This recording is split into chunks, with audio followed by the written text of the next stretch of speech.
출애굽기 17장 1절 말씀입니다. 7절까지 다 같이 봅시다. 이스라엘 자손의 온 회중이 여호와의 명령대로 신 광야에서 떠나 그 노정대로 행하여 르비딤의 장막을 쳤으나 백성이 마실 물이 없는지라. 백성이 모세와 다투어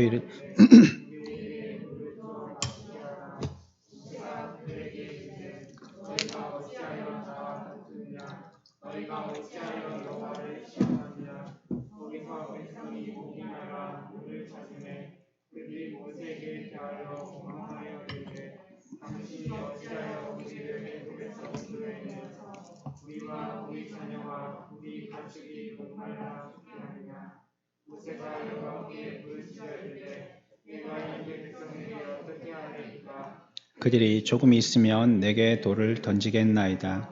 여호와께서 모세에게 이르시되 백성 앞을 지나서 이스라엘 장로들을 데리고 나일강을 치던 네 지팡이를 손에 잡고 가라.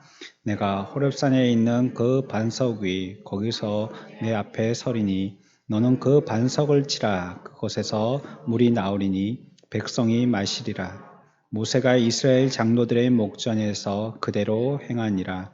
그가 그곳 이름을 마사 또는 무리바라 불렀으니 이는 이스라엘 자손이 다투었으며 또는 그들이 여호와를 시험하여 이르기를 여호와께서 우리 중에 계신가 안 계신가 하였음이더라.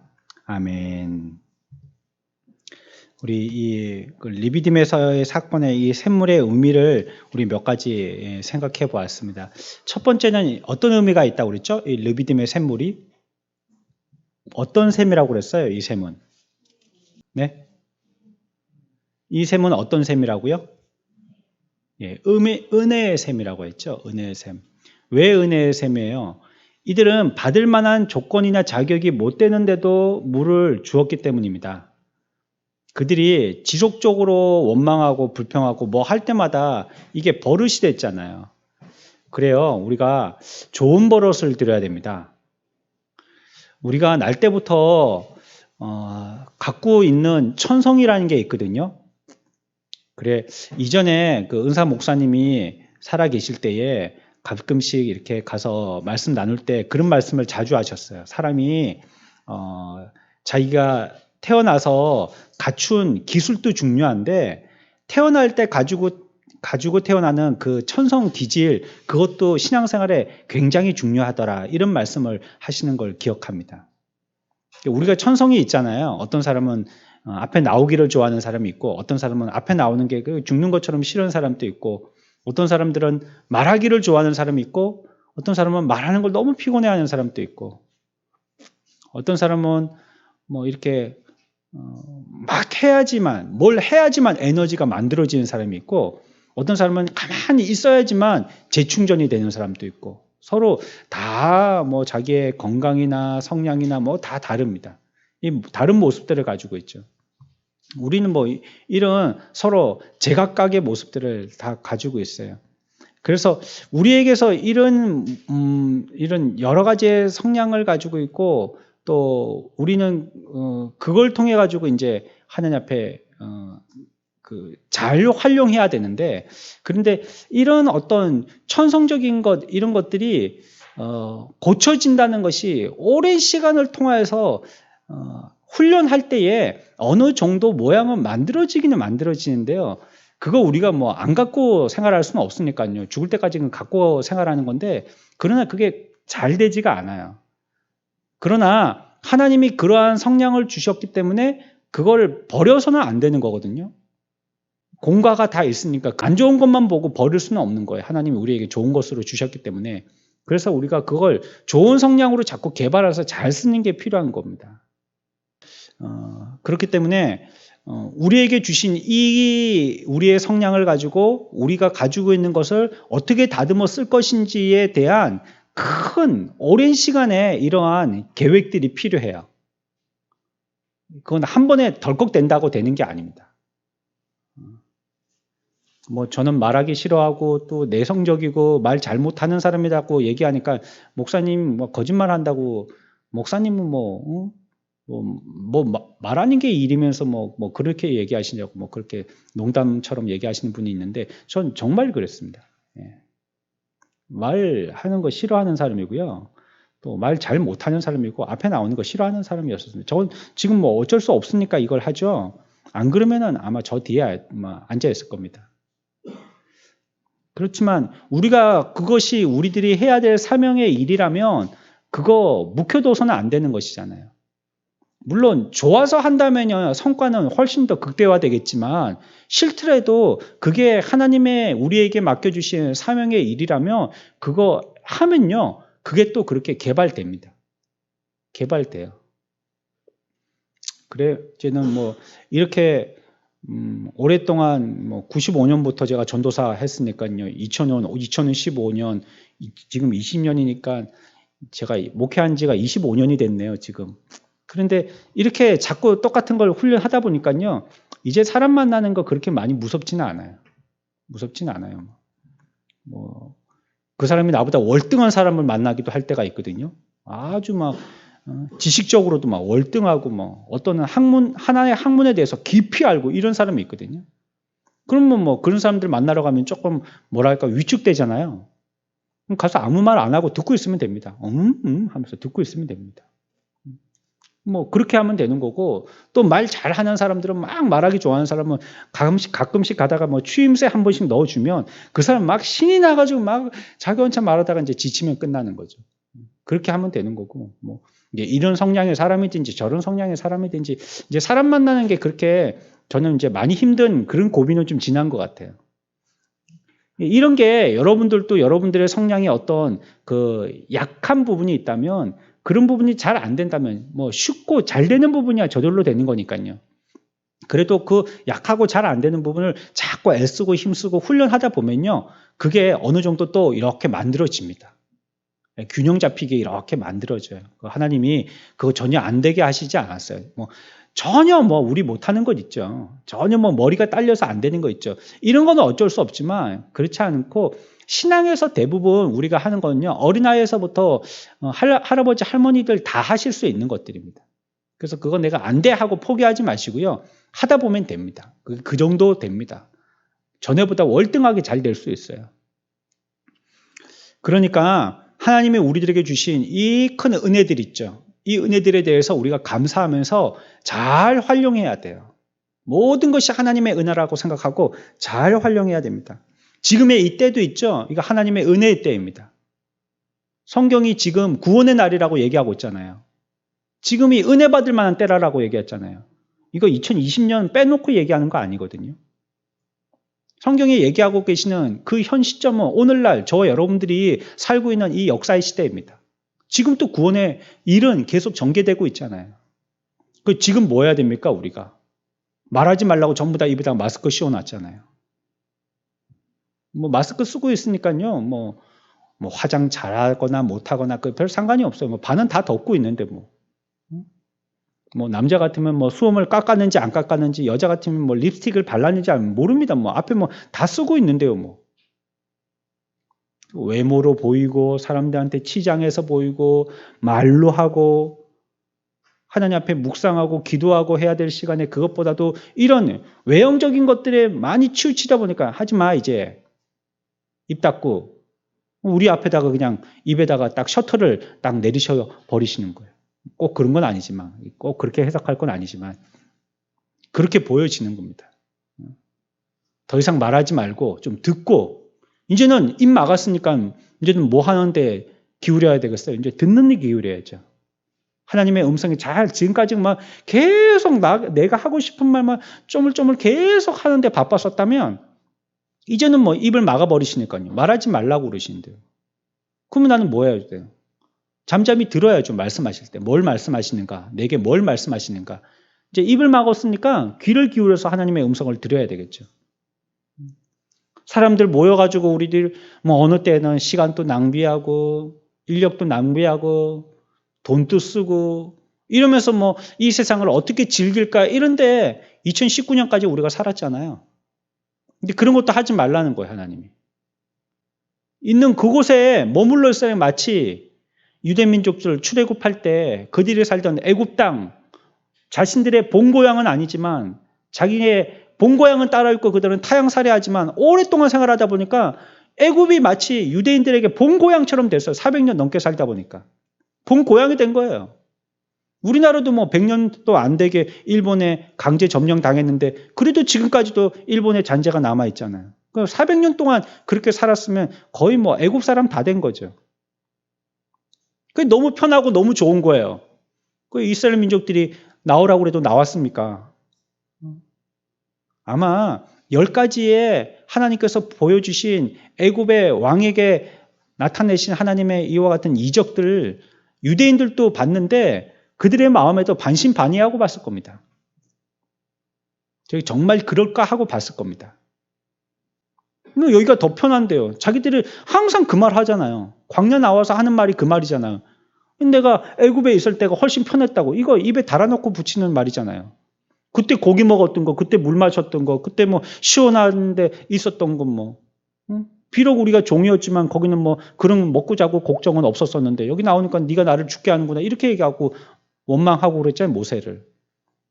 훨씬 거기가 죽기도 훨씬 좋은 데고 거기가. 죽기도 좋은 데고 애굽이. 또 강대국이니까 어떤 나라가 그 나라를 지금 오늘날로 치면 미국처럼요. 누가 대항하지를 않는 거. 대항했다가는 뭐 박살 날 테니까. 그 인큐베이터와 같은 애굽이라는 나라가 딱 보호해 주니까 그 가운데 있는 유대인들은 그냥 무럭무럭 잘 크는 거죠. 나올 때만 200만, 300만 그만큼이나 될 만큼이나 뭐 아무 안전에 문제 없이 잘 자랐던 겁니다. 지금까지. 그러니까 애굽에 나오기 싫은 거예요. 애굽에 나오기 싫은 겁니다. 우리들도 복음을 향하여서 성교의 광야로 나오라고 성경은 우리들에게 얘기하고 있고 믿음의 삶은 이 편안한 애굽에서의 삶이 아니라고 우리들에게 계속적으로 얘기하지만 우리들은 그 말씀을 붙들고요. 애굽에 머물러 있기를 즐겼던 순간이 많았었잖아요. 이 말씀이 그냥 나한테 복이면 좋겠고 나한테 복이라고 얘기해 주면 좋겠고 그래서 우리나라에서 만들어진 말들 단어가 축복 이게 이제 복이라는 말을 갖다가 상징하는 말이 됐죠. 축복이. 축복의 원래는 한자 뜻은 복을 빈다 하나님 앞에 그런 뜻인데 이제 그게 복이라는 뜻이 돼버렸어요. 그래서 뭐 이제는 성도도 목사도 설교하고 얘기할 때 보면 복을 받는다 이 뜻을 전부 다 축복받는다 이런 식으로 쓰잖아요. 얼마나 복을 좋아하는지 우리나라 옛날부터 복 좋아했잖아요. 숟가락 베개 모두 다 복자 써갖고 다 복자. 여기 애굽에 머물러 있지만 광야 생활 안 해도 좋다 이 말이죠.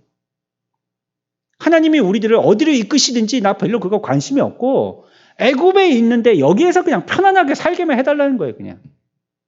그래봤자 나는 혈통적으로 유대인이니까 하나님의 선민이고 오늘날로 치면 그래봤자 우리들은 구원받은 하나님의 백성이니까 이 땅에 있는 동안에 하나님의 이름 빌미 삼아가지고 우리는 복받고 살겠다는 겁니다. 등 따시고 배부르게.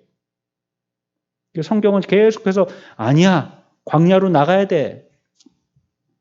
언제일지 어디일지 정확하게 모르지만 이끄심을 쫓아서 구름기둥과 불기둥 우리들에게 보여지는 저 앞에 저 빛들을 향하여서 저 구름기둥 불기둥을 향하여서 나가야 돼. 계속적으로 우리들에게 얘기하고 있었잖아요.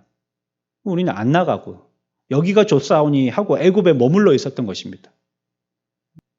안 나가?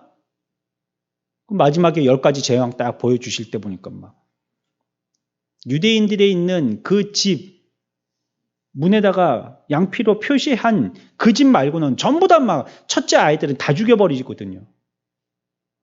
유대인들도 깜짝 놀랐죠. 자기들도 깜짝 놀랐죠. 이거는 위협 정도나 삶의 불편 정도가 아니고 이제 죽게 생겼으니까. 그러니까 막 뭐 챙길 것도 없이 막 불이 나게 달려 나오는 겁니다. 허겁지겁 달려 나온 거죠. 보내는 애굽인들도 빨리 나가라 하고 조금만 더 있었다가는 아들이 아니고 남편 부인 다 죽을 것 같으니까 막 빨리 나가라고 하고 유대인들도 보기에 아이고 이러다가는 우리도 큰일 나겠다 싶으니까 빨리 나오자 하고 그래 들쳐업고 나온 거 아니에요. 오늘날 우리 시대도 우리가 예수 믿고 복 받으려고 예수 믿는 경우들이 너무 많았잖아요. 예수 믿고 복 받으려고. 우리 전도할 때도 입에 붙은 얘기가 예수 믿고 복 받자는 얘기였잖아요. 근데 그 복은 전부 다 이 세상의 현상적인 복. 하나님의 백성임에도 이 땅을 소원하는 참으로 이상한 그러한 삶을 사는 두 세계를 발을 걸치고 사는 그런 희한한 세계를 사는 그런 그리스도인의 삶의 모습이 오늘날 우리들이었잖아요. 이제 나오지 말라는 거예요. 이제는 하나님께서. 너 있는 곳에서 나오지 말고 움직이지 말고 거기서 하나님이 지금까지 주신 이 언약의 말씀에 대해서 묵상하고 잘 살펴서 그거 양식 삼으라고 지금 얘기하고 계시잖아요. 지금 뭐 어디 갈 데가 어디 있습니까? 이제는 뭐 5명도 모이지 말라는데. 예? 어디 갈 데가 어디 있어요? 그래도 뭐 식당에 모이긴 모이던데 보니까 지나갈 때 차 타고 지나갈 때 보니까 뭐 많이 고기 먹고 그러던데요. 우리 예수 믿는 사람들은 그렇게 해서는 안 되잖아요. 이게 지금 오늘날 이거 너무 이렇게 시대의 이런 현상들에 대해서 성경에 얘기하는 것이 그거는 그거다, 그거는 그거다 이렇게 해석하는 것은 위험한 해석이긴 하지만 그럼에도 얼마든지 그런 해석이 가능하고 그 해석이 무리한 해석이라고 생각되지 않습니다. 예수 믿는 사람들은 뭐 성경책만 끼고 다녔지 경건의 모양만 있었죠. 능력이 어디 있었습니까? 사람들 앞에서 손가락질 받고 강남의 비싼 땅들은 전부 다 예수 믿는 사람들이 다 차지해 있고 그러니까 마치 진보 정권에서 보수 정권을 볼 때 부당하게 보듯이 말이에요. 적폐라고 보는 것처럼 마치 뭐 꼭 그런 정권이 본다는 뜻은 아닙니다. 그것처럼 말이에요. 예수 믿는 사람들을 이르면 어떤 상위권에 있는 사람들, 물질의 뭐 부르주아 계급에 있는 사람들 이런 사람들로 봐지는 거예요. 오늘날 시대가. 그러니까 예수 믿고 싶고 가서 말씀 듣고 싶어도 돈 없고 백 없고 아픈 사람들, 연약한 사람들은 교회 못 가는 거예요. 가보니까 전부 다 막 멋지게 차려입고 와가지고 막 삐끗번쩍한 차 타고 와가지고 그렇게 교회 가는데 자기는 뭐 허름한 옷에다가 뭐 헌금할 돈도 없고 뭐 변변한 직장도 없고 뭐 그런 사람이 교회 가기가 그런 웅장한 교회 문 앞에 들어가기가 간이 작아지는 거예요. 못 가는 거예요. 그래서 그런 사람들 가는 뭐 꼭 미국에 흑인 가는 교회가 따로 있고 백인 가는 교회가 따로 있듯이 우리나라에도 보면은 뭐 부유한 사람들이 가는 교회가 있고 가난한 사람들이 가는 교회가 있고 이렇게 구분이 되는 거예요.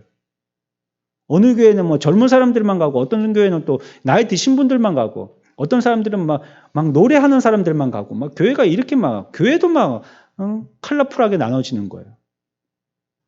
나오지 말고 있어 하는 겁니다. 오늘날은. 들은 말씀 묵상하고 그 말씀 연구하고 생각하고 공부하고 내 양식 삼고 우리 지난주에 뭐 배웠습니까? 본문이 어디였습니까? 성경 어디였었어요? 갈라디아서 몇 장이었습니까? 몇 장이요? 5장이었죠? 5장이었습니다. 몇 절이었습니까? 주보에는 25절 되어 있었지만 우리가 읽기는 19절부터 읽었죠? 그래서 제목이 뭐였었어요? 성령으로 행하는 자였습니다. 여러분들 많이 들으셨네요. 많이 생각하셨네요. 그러니까 그런 만큼이라도 대답이 나오는 거예요. 자꾸 그렇게 연습하고 훈련하라 지금. 네, 지금 마지막 때가 다 됐다라고 우리들한테 경고를 갖다가 언제부터 나팔 소리를 불면서 우리들에게 얘기하고 있지만 저 준비들을 안 하는 거예요. 여러분들 뭐 지금 뭐 일제시대 때와 같이 성경 찬송 다 뺐으면서 신앙생활을 못하게 하는 그런 시대가 된다면 그런 일이 있겠나 하지만 그런 일이 있을 수 얼마든지 있는데 그렇게 된다면 여러분들 안 보고 부를 수 있는 1절부터 4절까지 찬양이 뭐가 있어요? 지난주에는 새벽기도 때 그래서 찬송 한 개 갖고 5일 동안 계속 불렀어요. 한 개라도 똑똑히 기억해보자 싶어서. 화려한 거, 막 그런 거는 우리가 막 감동돼가지고 그러는데 말씀에 또 그런 신앙의 체험이 있는 사람들이 작곡하고 작사한 그런 노래는 아이고 뭐 따분하고 옛날 불렀던 맨날 그 노래가 그 노래고 뭐 새로운 노래가 좀 없나? 성경에서 얘기하는 새 노래가 그 새 노래를 얘기하는 게 아니에요. 신작 이걸 얘기하는 게 아니에요. 새롭게 되어진 그리스도인들이 부르는 노래가 새 노래예요.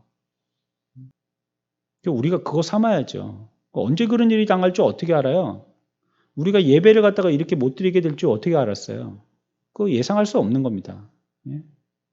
지금 민주주의로 가고 있는지 공산주의로 가고 있는지 시대도 뭐 이렇게 저렇게 배도 이렇게 저렇게 막 파도에 휩쓸려 가듯이 온 세계도 이렇게 저렇게 미국이 저렇게 될 줄은 제가 꿈에도 생각도 못했습니다. 트럼프 대통령이 이제 뭐 마감됐지만 이제 그의 임기가 이제 끝났지만 1월 며칠 되면 이제 넘어가는 거잖아요. 장사꾼이 대통령이 됐었어요. 지금까지. 공화당이라는 그게 미국에서는 기독교계 그 부분하고 맥을 같이 하는 부분이 있기 때문에 좀 좋게 좀 보고 좋게 좀 보려고 해도 지금까지 쌓아놨던 미국이라는 어떤 상징적인 의미가 있잖아요. 이름. 근데 그런 게 이제는 한국에도 없어졌어요. 다 이제 장사치가 돼버렸어요. 내가 손해보는 건 안 해. 이런 식이 돼버렸어요. 뭐 성교의 아버지 국가 같은 그런 장자 국가 같은 그런 모습이 이제 사라져 버렸어요. 오히려 우리나라가 훨씬 더 그렇지. 저렇게 될 수 얼마든지 있는 겁니다. 우리의 신앙이 설마 모르는 겁니다. 앞으로. 그런데도 불구하고 우리들은 지금까지 그럴 일이 없을 거야 라고 하면서 말이에요. 서로 위로로 삼고 서로가 서로에 대한 그 마음의 생각들을 갖다가 확신으로 신앙으로 삼고 살았던 것이죠. 이러한 우리이기 때문에 우리에게는 하나님 앞에 은혜가 더욱더 간절하게 필요하고요. 이러한 때 여러분들이 잘 배워야 됩니다. 이 시간. 이 2020년에 코로나 시대에 여러분들 잘 배우셔야 됩니다. 이거 똑바로 못 배우면 어떻게 된다고요? 2교시 또 있다고 말씀드렸죠. 1교시 때 못 배우면 2교시 또 있습니다. 1교시에 정확하게 배워야지 다음 과목으로 넘어가는 겁니다. 매번 강조합니다. 이러한 때 세상 얘기 자꾸 듣지 마시고요. 그래봤자 그 소리가 그 소리입니다. 하나님의 백성이면 하나님이 지금 우리에게 뭘 말씀하려고 하시는지 지금 나의 태도만 성경에 올라가서 나의 태도를 갖다가 비추어 나를 살펴볼 때 나의 삶은 지금 어떤 삶을 살고 있는지 하늘나라 백성으로서 내가 거기서 영원히 살아야 되는데 뭘 얼만큼 잘 준비하고 있는지 코로나 확진자가 대한민국에 뭐 800명이니 1000명이니 여기에 대한 관심보다도 오늘날 구원받아야 될 백성들 우리의 가족의 그 구원은 지금 1명이고 10명이고 100명이고 그 사람들의 숫자는 지금 과연 어떻게 됐는지 우리가 놓치고 지나갔던 게 너무나도 많았습니다. 지금까지. 그런 사람들은 죽는 거에 대해서는 안타까워하지만 영적으로 죽는 사람들은 가만히 보고도 우리들은 그냥 죽게 내버려 두는 때가 얼마나 많았습니까? 나는 이미 살았으니까. 그 사람들이 죽든 말든 특별히 한 입을 듣고자 하는 가족이든지 사랑하는 자녀든지 나를 낳아주신 부모든지 친척이든지 사랑하는 친구든지 뭐 그 사람들은 뭐 자기가 알아서 신앙생활 하는 거고 죽으면 지옥이고 나는 천국이고 뭐 이러고 나서 거기에 대해서는 별 관심이 없었더랬잖아요. 전도주일 해도 뭐 매 해마다 하는 거고 그거 연례 행사지 뭐 그 특별한 게 있겠나? 요번에 안 되면 다음에 하지. 지금 환자들은 침상이 없어가지고 집에서 저렇게 있다가 죽어가는데 우리들은 얼마든지 구원해 내려면 교회로 이끌어 와서 말씀 듣게 할 수도 있는데도 병상에 있는 교회는 안 들어온단 말이에요. 병상이 없는 저 입원실 세상의 병원은 그렇게 들어가려고 대기를 하고 있으면서 영적인 병을 고치려고 하면 와서 들어야 되는데 이 병상이 이렇게 많이 남아있는데도 여기는 들어오려고 하지 않더라는 거예요. 그러니 오늘날 우리들은 큰 은혜를 입고 사는 것입니다. 어떻게 보면 참 자조적이지만 우리는 참 큰 은혜를 입고 사는 것입니다. 이때 잘 배워야 됩니다. 이런 이스라엘, 이런 유대인들에게도 하나님께서 또 주신 거예요, 또. 부모 마음이 그렇지 않습니까? 앞에서는 이놈의 자식들하고 뭐라 하는데 뒤에 가면 또 마음이 아파가지고요. 후회가 되고 그러대요. 나이가 한 살 한 살 들수록 더 그런 게 마음에 좀 깊이 남는 것 같아요. 그런데 하나님은 우리들에게 이와 같이 끊임없이 은혜를 베풀어 주시지 않습니까? 우리 뭐 죽는 거 뭐 그거 하나님의 한순간이죠. 뭐 공기 싹 없애버리면 죽는 건데 말이에요. 그렇잖아요? 비 안 오게 해서 물 싹 말라버리게 하면 죽는 건데 우리. 하나님이 우리를 갖다가 뭐 꼭 폭탄 터트려야만 죽는 게 아니에요. 굉장히 손쉬운 방법이 있는데 하나님이 그래도 끊임없이 우리들에게 긍휼을 베풀어 주십니다. 또 기회를 주시고. 근데 어리석은 인간들은 끊임없이 기회가 생길 때마다 또 육신살이에 치우치지 영적인 거에 힘을 줬더니 그 힘 가지고 하나님 앞에 쓰라고 힘을 줬더니 그 힘 가지고 또 세상으로 나가서 또 죄 짓는 데 쓴단 말이에요. 그러니 르비딤은 무슨 셈이라고요? 은혜의 셈이 분명합니다. 우리의 삶을 보니까 은혜의 셈이 분명한 거예요. 두 번째, 이 셈은 어떤 셈이었다고요? 시편 105편 41절에 보면 물이 흘러서요, 강같이 흘렀다라고 표현하고 있습니다. 그러니까 물이 흐르는데요, 바위에서 나온 물이 그냥 이렇게 쩔쩔쩔쩔, 우리 여기부터 보면 약간 개천이 있는데 여기도 보면 가뭄때에도 물이 흘러요. 이 뒤에 있는 산이 그렇게 큰 산이 아닌데, 뭐 물론 뒤에 그 정병산이 있지만 물이 계속 흘러요. 이게 사시사철 계속 물이 흘러요. 여기 비 많이 올 때는요, 저기 하천이 그 끝까지 거의 막 넘실넘실 거립니다. 막 넘치려고 그럽니다. 엄청나게 막 이렇게 뭐 하려고 깊게 팠나 싶은데 비 많이 올 때 보면 아유 그것도 모자르다 이러다 큰일 나겠는데 싶을 때도 있어요. 하나님이 우리들에게 은혜를 베풀어 주시는데 뭐 조금 먹고 막 그 정도 됐지? 맛 좀 봤지? 마트에 가면은 한 번만 드시고 가세요. 시식해 그거. 요만한 잔 그거 감질맛 나게 그거 한 10잔 좀 이렇게 큰 잔 확 그냥 한 잔 마시면 좋겠는데 그럼 먹고 안 사겠죠. 근데 그런 거 주면 좋겠는데 요만한 거 소주잔 같은데 그것도 반 요렇게 이쑤시개도 반 똑 불러갖고 깊게 못 찍게 해가지고 고기도 그냥 구운 거 요만큼 뿐이 못 찍게 해가지고 소세지 이렇게 막 슬라이드스를 막 이렇게 만들 그거 겨우 한 개 먹고 오고 감질만 나게 만들죠 그런 거. 그것처럼 말이에요. 하나님이 우리들에게 은혜를 베풀어 주실 때도 그렇게 뭐 조금 먹고 됐지 맛 좀 봤지 그 정도로 그치지 않고 강처럼 흐르도록 은혜를 주신다는 거예요. 우리에게. 뭐 우리 지금 불평 많이 하잖아요. 뭐 장사도 안 된다, 어렵다, 힘들다, 경제가 어떻고 또 뭐 언제 끝나노 하고 막 이렇게 막 우리들을 불평하고 힘들어하지만 그래도 우리 지금 살고 있잖아요. 살고 있잖아요. 아프리카 같은 데서는 먹지 못해서 죽는 아이들이 얼마나 많은데요. 우리는 살고 있잖아요. 불평하지만. 좋은 옷 입고 다니시잖아요.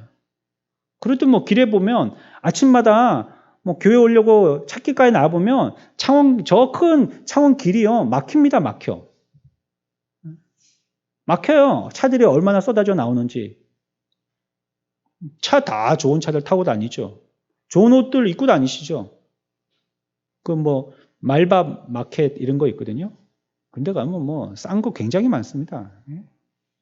좋은 거 굉장히 많아요. 뭐 근데 뭐 그런 거 전부 다 사고 뭐 아직 뭐 그 택도 안 뜯은 거 이런 거 그런 거 막 올려놓고 한단 말이에요.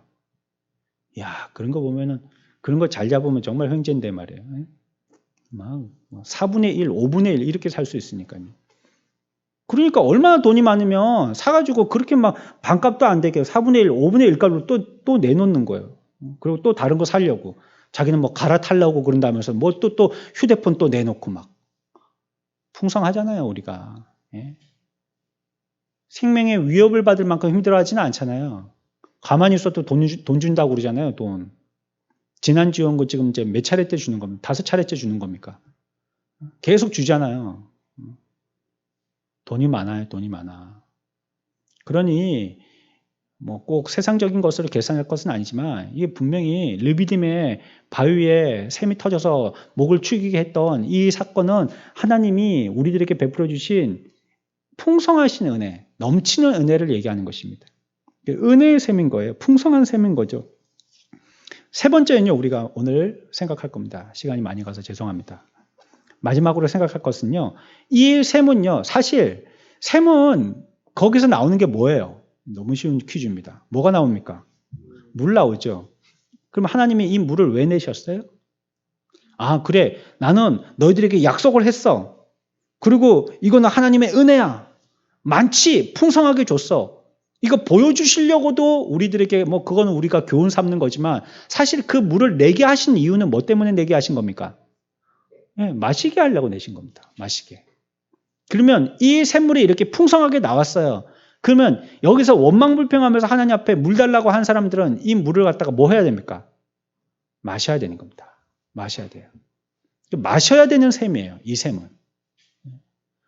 풍성하네. 이건 뭐 공부만 한다든지 말이에요. 이거 풍성하네. 이건 뭐 하나님의 은혜네. 막 그런 것 갖고만 교훈으로 삼는다든지 실제적으로 마셔야 되는 겁니다. 마셔야 돼. 하나님이 우리들에게 구원을 베풀어 주셨잖아요. 저와 여러분들은 구원의 은택을 잊고 살아야 되는 것입니다. 맨날 입으로는 하나님의 은혜 좋고 하나님의 찬송 좋고 하나님의 교회 좋고 하나님께 예배 드리는 거 좋고 그런데 자기의 삶은 안 좋고 이렇게 해서는 안 되는 겁니다. 그게 정말 그렇게 좋고 은혜로운 삶 가운데 파묻혀 산다면 자기의 삶이 실제적으로 그렇게 돼야 되는 겁니다.